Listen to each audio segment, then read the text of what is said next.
আসসালামু আলাইকুম আঙ্কেল, বসেন। তোমাদের তো রেজাল্ট দিছে, তোমার রেজাল্ট কত আসছে? 70% আসছে আঙ্কেল। ঠিক মতো পড়ালেখায় মনোযোগ দাও না নাকি? 70% এত কম? বাবা মাকে বলছো? এমনিতে আপনার ছেলের তো 65% আসছে, সে আপনাকে বলে নাই? তুমি কিভাবে জানলে? ওই আমাদের মেসেঞ্জারে কথা হয়। দেখো তো আমার মেসেঞ্জারে কি হয়েছে, তোমাকে এসএমএস দিতে পারতেছি না। ও আচ্ছা, আমি তো আপনাকে ব্লক করছি। রহিম সাহেব, আসেন, বসেন বসেন।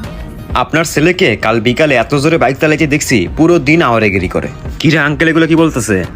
আরে বাবা, উনার ছেলে কল দিছিল, ও নাকি সাদিয়ার সাথে কট খায়া রাস্তায় আটকা পড়ছিল।